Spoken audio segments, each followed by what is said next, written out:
আমরা আজকে এবং আগামীকাল মূলত আমি আমাদের যে এই সব কিছু এলাকা আমাদের কর্মসূচিটা ঘোষণা করতে চাচ্ছি।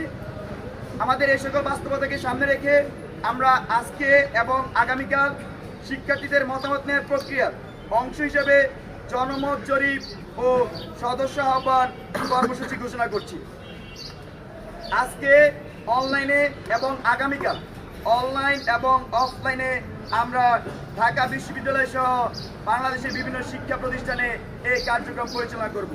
বিশেষ করে আমাদের ঢাকা বিশ্ববিদ্যালয়ের টিএসসি, কার্জন, মোকাররম, মোতাহের, কলাভবন, এপিএস সহ জাহাঙ্গীরনগর, জগন্নাথ, তারপরে ঢাকা শহরের যে প্রাইভেট বিশ্ববিদ্যালয়গুলো আছে, কলেজগুলো আছে, এছাড়াও আমাদের সারা দেশে যে সকল পাবলিক বিশ্ববিদ্যালয় আছে সবখানে আমাদের এই কার্যক্রম পরিচালিত হবে।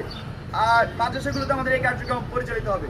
পাশাপাশি আমাদের এই সংগঠনের কয়েকটি বৈশিষ্ট্য আমরা আজকের এই সংবাদ সম্মেলনের মধ্যে উল্লেখ করতে চাই।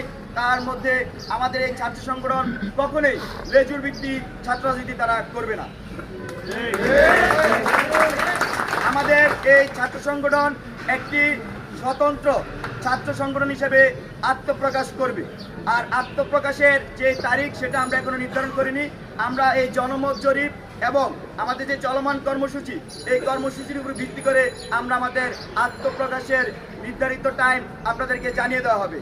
আর আমাদের যে আমরা বলছি লেজুভিত্তিক ছাত্র রাজনীতি আমরা করবো না, তার প্রক্রিয়ার অংশ হিসাবে আমাদের এই ছাত্র সংগঠন বটম টু টপ অ্যাপ্রোচে তাদের নেতৃত্ব বাছাই করবে গণতান্ত্রিক উপায়ে। এবং আরেকটি যে আমরা বৃহত্তর প্রশ্ন বেশিরভাগ মানুষ থেকে আমরা শুনি, সেটি হচ্ছে এই সংগঠনের কিভাবে অর্থনৈতিক কাঠামো পরিচালিত হবে। তার মধ্যে আমরা এটা উল্লেখ করতে চাই, আমাদের সংগঠনের বৈশিষ্ট্য হিসেবে তাদের ইন্টারনাল যে চাঁদা থাকবে সংগঠনের, বা আমরা বলি সাংগঠনিক ফি যেটি, তার মাধ্যমে সংগঠন পরিচালিত হবে। ধন্যবাদ। এছাড়া আপনার যত প্রশ্ন আছে আমাদের পরবর্তী প্রশ্নোত্তর তারা সেই প্রশ্ন উত্তর দিবেন।